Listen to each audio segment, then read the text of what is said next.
If I told you that I owned a 992 Porsche 911 Carrera 4 GTS Cabriolet, would you know what I was talking about? This video will be the most comprehensive breakdown of the current modern Porsche 911 lineup. Later in this video, I will talk about the internal designations so you can better understand Porsche's most famous sports car. As a quick background, I have personally driven the modern Porsche 911 GT3 Turbo S and even the Porsche 911 Carrera Cabriolet. To better understand the Porsche 911, you need to understand that Porsche has a hierarchy. The most common Porsche 911s. The 911 Carrera is the base model Porsche 911. The current one has 379 horsepower from a 3-liter flat 6 engine in the car's rear, and all of these base cars have an 8-speed PDK automatic transmission. You could also configure your 911 to be a cabriolet or have that targa top. The Porsche 911 Carrera T is an homage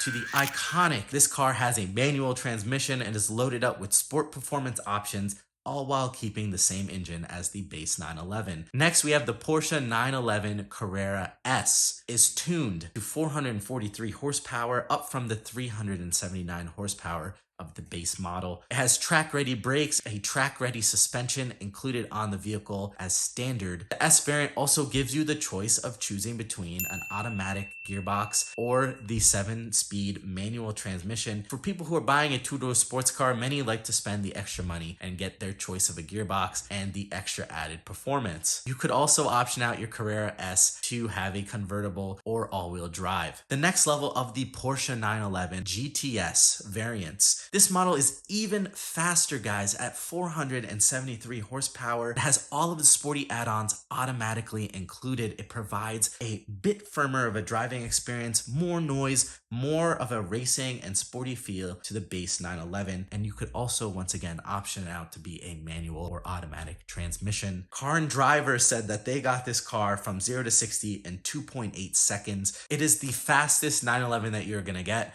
outside of the more higher performance turbo and GT models that I'm about to talk about. And once again, as I did already mention, all of these Porsches, you can get them in all-wheel drive. You can have the Carrera 4 GTS, has a little bit of different styling on the car, but otherwise, you know, you're choosing between rear-wheel drive or all-wheel drive. The turbo models. In 1975, Porsche introduced the turbocharger to the 911 lineup with the 930 Turbo. Since then, Porsche has always introduced a turbo variant in their 911. You could tell the turbo cars because they have the turbo look. They have a spoiler. They are sportier. They're sometimes a meaner appearing car, and they are intended to bridge that gap between regular daily driving and a more sportier race car-like performance driving that people desire. The 911 turbos are essentially the most powerful everyday sports car that you can own in their lineup. You have the 911 Turbo, you have the 911 Turbo Cabriolet, you have the 911 Turbo S for additional power, you have the 911 Turbo S Cabriolet. And while the turbos are all about performance on the streets and you can still take it on the track, the Porsche 911 GT3 is purely based off of track performance and looking good when you are at Cars and Coffee. The GT3 sacrifices more of the modern luxury, comforts, infotainment for a race car-like experience.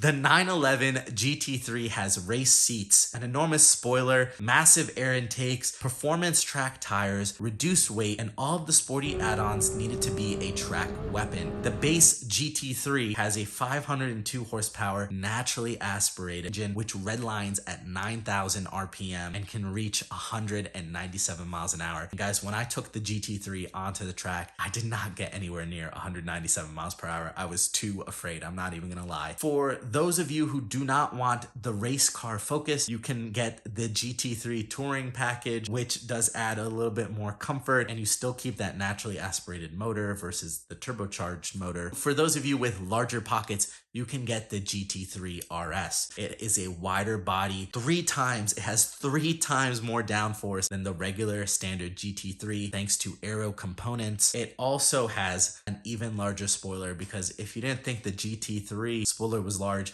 well, they got a freaking larger spoiler on this car, guys. The GT3 RS is meant to be even more capable on the track than just the base GT3. So now you're seeing that the GT3 RS all focused on the track. But wait, Porsche has something else up their sleeve. They have the Porsche 911 GT2 RS. The 2019 GT2 RS has 700 horsepower. It takes that 3.8 liter engine, adds a turbocharger on it, still adds even more race car components. This car has broken track records. So that is the highest pinnacle of the 911 lineup. And next I'm going to talk about special edition Porsches. But if you guys have made it this far in the video and you're finding it useful, please hit that like button down below. It really helps out the channel so much. Helps us get seen by more people on YouTube. Special edition Porsches. Every year or two, Porsche comes out with a different model, a new variant, something a little special, maybe something that is has lower production numbers or a nod to an older Porsche in their lineup. And they do this because at the end of the day, they are all still very unique and special. And that is something that brings owners to just ravage over these cars, because they have a 1 of 30 in this certain color of this certain spec. Currently, Porsche has the 50th edition Porsche 911, have the Porsche Dakar, which is their lifted all-terrain racing model, and another racing heritage nod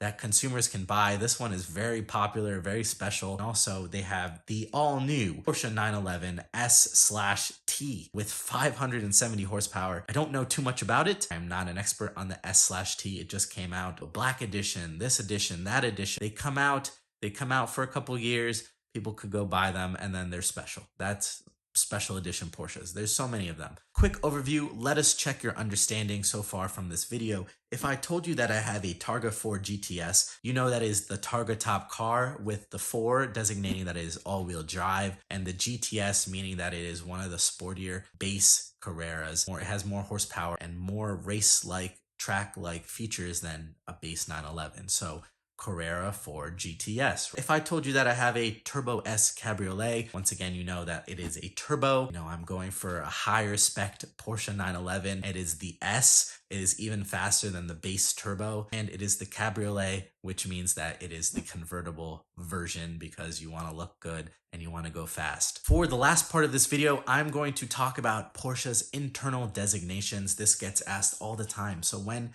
owners are talking about their 911, you don't want to say, I have a 1967 911. You don't want to say that I have a 2013 911. Every time Porsche updates their lineup, they give their car a new internal designation, and this is what owners refer to in terms of their body styling. Get a general sense of when the car was produced. Eventually, as you're in the space, as you read more about it, as you're looking up cars, as you're thinking about what you want to buy, then it becomes more apparent. We had the classic 911. Then there was the Porsche 930. These go for a lot of money. They're really cool cars. Oh, and do not forget, we also have the Porsche 964 911. We have the Porsche 993 911. We have the controversial egg-eyed Porsche 996, which was produced from 1997. We have the sexy Porsche 997, which was made between 2004 and 2013. We have the 991.1, which was the first version, and the 991.2 facelifted 911s, which ran from 2011 to 2019. Some of the cars which have been produced within the last decade, still very new, still very modern. And finally, where we are at today with the Porsche 992 911, the most modern, newest Porsche 911s which we have right now. And depending on when you watch this video, there may be even more designations afterwards. Which Porsche 911 is your favorite?